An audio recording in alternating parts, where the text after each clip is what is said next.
ఇప్పటివరకు లైవ్ చూసి ఇక మిగతా అప్డేట్స్ చూద్దాం.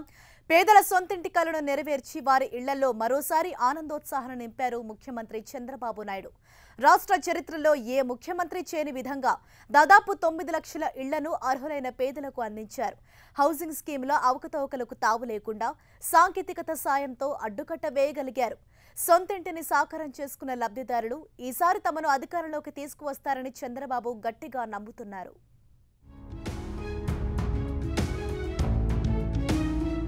పెళ్లి చేసుకుని ఇల్లు కట్టుకుని చల్లగా కాలం గడపాలోయ్ అన్నారు పెద్దలు.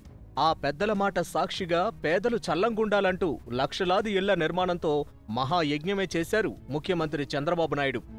బడుగులకు భరోసా ఇస్తూ ఇళ్ల నిర్మాణాన్ని దశలవారీగా విజయవంతం చేశారు.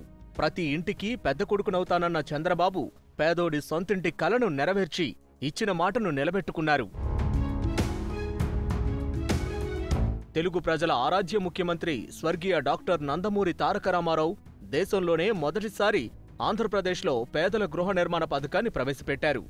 ఎన్టీఆర్ స్ఫూర్తితో చంద్రబాబు ఆ పథకాన్ని కొనసాగిస్తున్నారు.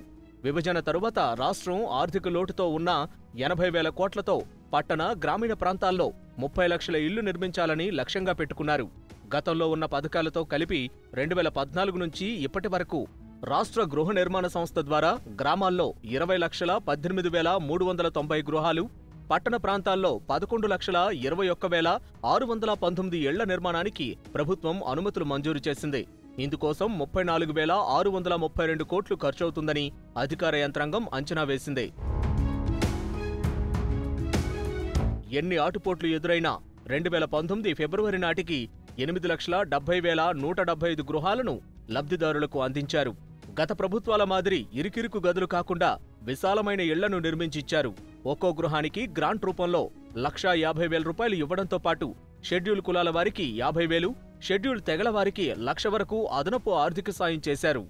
స్థలాల కొరతను అధిగమించడానికి గతానికి భిన్నంగా పట్టణాలు, గ్రామాల్లోనూ అపార్ట్మెంట్ల నిర్మాణానికి శ్రీకారం చుట్టారు. చిత్తూరులోని కుప్పం నియోజకవర్గం పలార్లపల్లెలో 100 కోట్ల రూపాయలతో G+3 బహుళ అంతస్తుల భవనాలను ప్రయోగాత్మకంగా నిర్మించారు. గత ప్రభుత్వాల హయాంలో మధ్యలో నిలిచిపోయిన ఇళ్లకు 25,000 అదనపు సబ్సిడీని అందించిన ఘనత చంద్రబాబుకే దక్కుతుంది. ఇళ్ల నిర్మాణం జరుగుతున్న ప్రాంతాల్లో మౌలిక సదుపాయాల కల్పనకు ప్రభుత్వం 100 కోట్లు ఖర్చు చేసింది. సాంకేతికత సాయంతో అక్రమాలకు అడ్డుకట్ట వేయొచ్చని చంద్రబాబు మరోసారి నిరూపించారు. పేదల గృహ నిర్మాణాల విషయంలోనూ అత్యాధునిక సాంకేతిక పరిజ్ఞానాన్ని వినియోగించారు. నిర్మాణ పనులను 4 దశల్లో జియో ట్యాగింగ్ చేసి లబ్ధిదారులకు నేరుగా ఆన్లైన్ ద్వారా సబ్సిడీ చెల్లింపులు జరిపారు. ఆధార్ అనుసంధానం ద్వారా ఇప్పటి వరకు లబ్ధి పొందని అర్హులను గుర్తించారు. సొంతింటి కలను నిజం చేసుకున్న పేదలకు పక్కా ఇళ్లతో సమాజంలో గౌరవంతో పాటు వారిలో ఆత్మవిశ్వాసాన్ని చంద్రబాబు సర్కార్ పెంచింది.